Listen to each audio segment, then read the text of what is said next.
Hi అండి. అందరికీ నమస్కారం. Welcome to my channel. ఈ వీడియోలో ఏపీ ప్రభుత్వ ఉద్యోగులకు మరియు పెన్షనర్స్‌కి ట్రెజరీ శాఖ నుండి కీలక ఉత్తర్వులు జారీ. దీనికి సంబంధించిన పూర్తి తాజా సమాచారాన్ని ఈ వీడియోలో తెలుసుకుందాము. వీడియో అయితే ఎక్కడ గాని స్కిప్ చేయకుండా ఎండ్ వరకు చూసేయండి. అప్పుడే ఇన్ఫర్మేషన్ పూర్తిగా అర్థమవుతుంది. అలాగే వీడియో చూస్తున్న ప్రతి ఒక్కరు వీడియోకైతే లైక్ చేయండి ఫ్రెండ్స్. ఈ వీడియోని తోటి ఉద్యోగ, పెన్షన్ మిత్రులతో అయితే షేర్ చేయండి. కొత్తగా మన ఛానల్ చూస్తున్నవారు ఇంకా ఎవరైనా సబ్స్క్రైబ్ చేసుకోకుంటే వెంటనే మన ఛానల్‌ని సబ్స్క్రైబ్ చేసుకోండి. దీని ద్వారా నేను చేసే లేటెస్ట్ వీడియోస్ అన్నీ మీ వరకు రీచ్ అవుతాయి. ఇక ఆలస్యం చేయకుండా వివరాల్లోకైతే వెళ్ళిపోదాము. ఫ్రెండ్స్, ఒక విషయానికి వచ్చినట్లయితే ఆంధ్రప్రదేశ్ రాష్ట్రంలోని ప్రభుత్వ ఉద్యోగులు మరియు పెన్షనర్స్ అందరూ తప్పక తెలుసుకోవాల్సినటువంటి ముఖ్యమైన సమాచారం.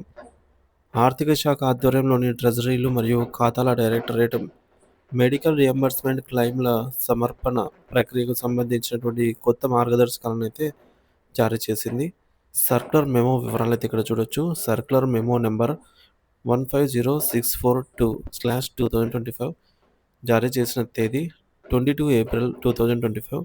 జారీ చేసిన శాఖ director of treasuries and accounts department, Andhra Pradesh ప్రభుత్వం. సర్క్యులర్ యొక్క ముఖ్య ఉద్దేశం ఏంటంటే, ఇకపై ఉద్యోగులు లేదా పెన్షనర్లు తమ వైద్య ఖర్చుల రియంబర్స్మెంట్ కోసం బిల్లులను సమర్పించేటప్పుడు వారిపై ఆధారపడినటువంటి కుటుంబ సభ్యుల అధికారిక వివరాలను తప్పనిసరిగా జతచేయాలని, క్లెయిమ్ చేస్తున్న వ్యక్తి అర్హుడైన లబ్ధిదారుడా కాదా అని కూడా నిర్ధారించుకోవడానికి, మరియు ఈ ప్రక్రియను మరింత పారదర్శకంగా వేగవంతం చేయడానికి నిబంధనలను తీసుకురావడం అయితే జరిగింది. ఈ ఆదేశాలను రాష్ట్రంలోని అన్ని జిల్లాల ట్రెజరీ మరియు అకౌంట్స్ అధికారులకు, డీటీఓస్ ఆర్ ఏటీఓస్‌కి పంపడం జరిగింది. విభాగాల వారీగా అయితే పాటించాల్సిన నియమాలు చూసుకున్నట్లయితే, మొదటిది ప్రభుత్వ ఉద్యోగులకు. ముందుగా ఎంప్లాయీస్ సంబంధించి నియమాలు ఏమున్నాయని చూద్దాం. తర్వాత పెన్షనర్స్ సంబంధించి నియమాలు ఏమున్నాయో చూద్దాము.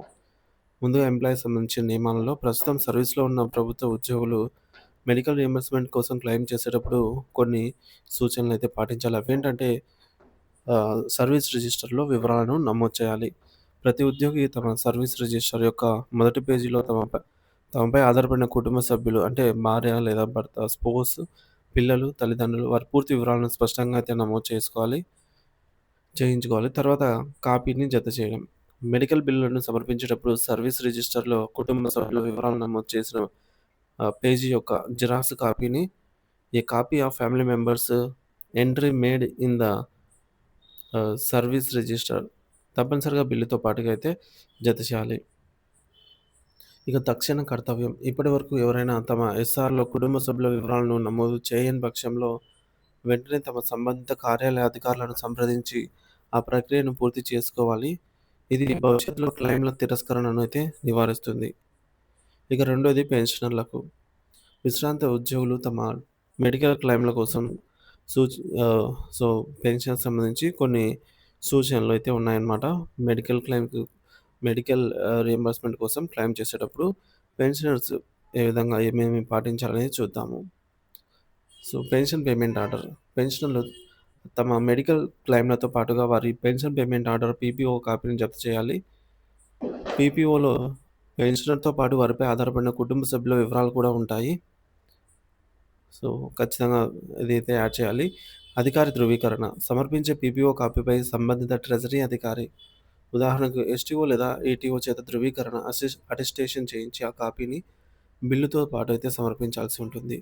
ఈ కొత్త నిబంధనల ప్రకారంగా మెడికల్ రియంబర్స్మెంట్ క్లెయిమ్స్ ప్రక్రియ మరింత పటిష్టంగా అయితే మారింది.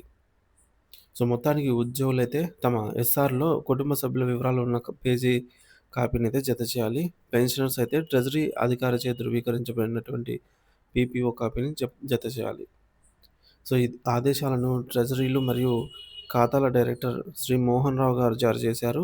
ఈ నియమాలు రాష్ట్రంలోని అన్ని ప్రభుత్వ శాఖల ఉద్యోగులు మరియు పెన్షనర్లకు వర్తిస్తాయి. కావున ఉద్యోగులు మరియు పెన్షనర్స్ అందరూ ఈ మార్పులను గమనించి భవిష్యత్తులో మెడికల్ క్లెయిమ్‌లు సమర్పించేటప్పుడు ఈ పత్రాలను సిద్ధంగా ఉంచుకోవాలని అయితే సూచించడమైంది.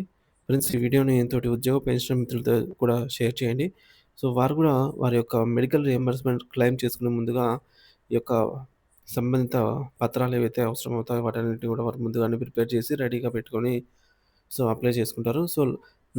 నార్మల్‌గా సాధారణంగా అప్లై చేసినటువంటి మెడికల్ క్లెయిమ్స్ అయితే రిజెక్ట్ అవుతున్నాయి కావున ప్రతి ఒక్కరు ఉద్యోగులు మరియు పెన్షనర్స్ ఈ సూచనలైతే ఖచ్చితంగా పాటించవలసిన అవసరం ఎంతైనా ఉంది friends. Thank you for watching this video.